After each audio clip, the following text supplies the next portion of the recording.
Good day guys. Um, ito nga palang siguradong pinaka-episode 1 ng aking motovlog episodes.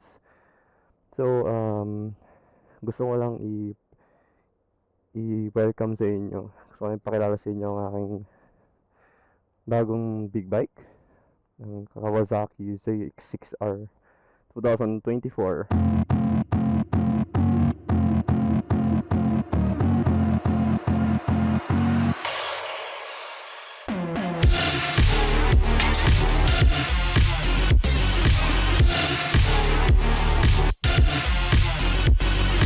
This year lang yan lumabas and tinawag ko siyang Saki.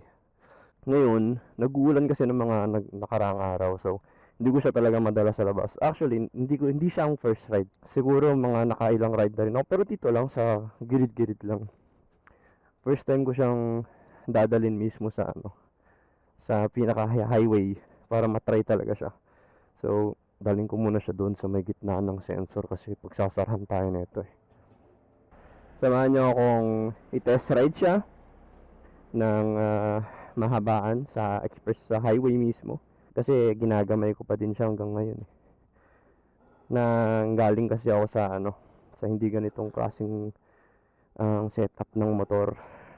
Ano natin. So bali hindi na siya cold start kasi pinainit ko na siya kanina eh. So stuck siya lahat. Ang mga nagbago lang sa kanya is yung slider, yung itong takip ng sa oil. Tapos yung rest niya is lahat sa tawag dito, stuck talaga siya. So let's go.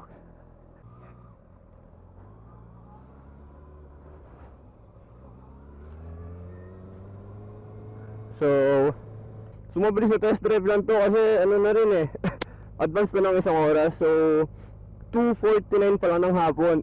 Kalimitan ganitong oras lumalabas na yung mga tao sa trabaho. So medyo nag-start ng mag-form ng traffic. Ferrari yarn. So meron tayong range na 78 kilometers. Di ako magpapagas. Wala din naman pera. Okay na yan. Kaya nga tayo mag-vlog eh, para kumita. Nung in-start ko siya kanina, inactivate ko na yung quick shift niya kasi isa rin to eh. Hindi rin kasi ako gaano pang gamay ng quick shift. Kasi ang dati kong motor is Ninja 650 2023. Wala namang quick shift yun eh. Kaya ngayon na mayroon na itong CX, ginagamay ko pa siya. Though okay naman, kaya naman.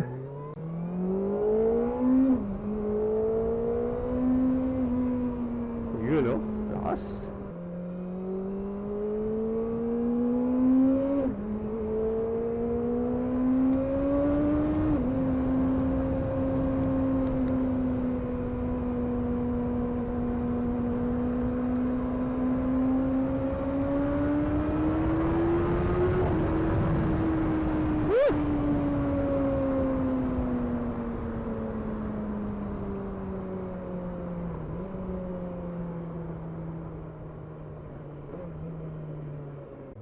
Isa lang din na medyo naninibago ako syempre yung aggressiveness ng niya. Nung naka-clip-ons na kasi siya eh.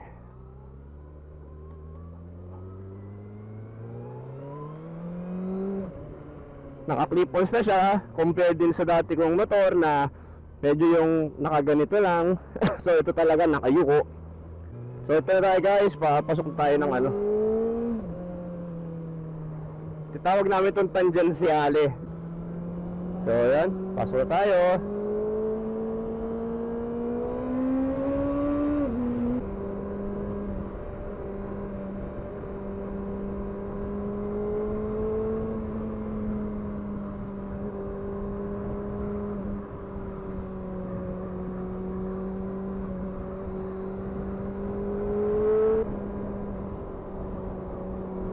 Ito medyo hindi ko nga maintindihan kung yung daan lang ba ang dark, yung asfalto lang ba ang maitim o basase eh.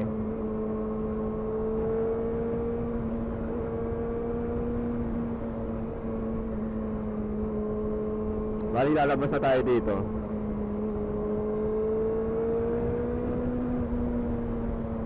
Doon tayo sa kabila lalabas.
May ihi pa ako, walang yan.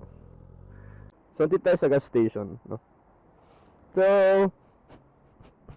first impression, grabe, lakas. Pero hindi ko na-expect talaga na maano ko pa to. Makukuha ko pa to actually. This year ko lang din nabenta yung Ninja 650 ko. So, so nakuha ko siyang second hand. 2,800 plus ang tinakbo niya. Kaya nga sabi ko sa inyo, may mga nabago na. Hindi naman nabago, may mga nadagdag. Yung anong dagdag doon, yung frame slider, yung takip na yon, and tinanggal, nakano na rin pala, naka-tail tidy na siya, yung maigsi. So, nakita ko may damage siya, hindi man damage, parang may gas-gas, sa tingin ko tumumba to na nakahinto. Kasi nung dumating siya, yung motor, dumating siya actually, chinek ko talaga siya dahil online ko siya binili. Nakita ko lang siya as in personally nung dumating na. So, ito yung mga gas-gas na nakita ko yan. Meron dito. Tsaka meron din dito. Ayan. Yung pinagbilang ko, at least naging transparent sila, di ba? Na hindi nila ito nilinis o hindi nila ito pinalitan. Actually, tatanggal yung dumi, oh. So, ito, nakita ko kasi, nung unang tingin ko sa motor, nung pagdating, medyo tabingi siya, medyo parang medyo nakaganon pa eh. Kita ko may space siya. Pero all in all, wala naman talaga siya naging problema. Kasi talagang chinek ko siya. Babalik ko naman to syempre pagka may problema. So, syempre, wala pa akong ganong masabi this time kasi nga, ngayon ko pa lang siya nagagamit and syempre hindi pa din ganong ka-okay yung season. Syempre, more on na mag-ride tayo, mas makikilala pa natin to si Saki. So, actually, ang bala ko din dito is madala siya sa truck. And yun, madami akong balak dito. Marami na rin akong nag-order na rin ako ng mga accessories dito. More on talaga sila, more on protection, like yung brake clutch lever dito, radiator guard, yung nakalimutan ko ng tawag dito, yung axle ba yun? Axle slider. Kapag ka may may budget, gusto kong palitan tong mismong niya, tambutso niya. Palitan ko lang kahit slip on lang. Wala pa eh. Mahal eh. And siguro bumili din pa ako ng tank pad dahil ito nga ako nagagas-gas ko siya. Sa tingin ko meron na rin dito dati nakadikit-dikit ako eh. Sa episode 2 or sa mga susunod na episode, gagawin ko naman yung pagdating niya. Tapos yung story kung bakit ko syempre nabenta, tsaka yung experience ko naman sa dati kong motor na Ninja 650. So, thank you guys for watching and thank you.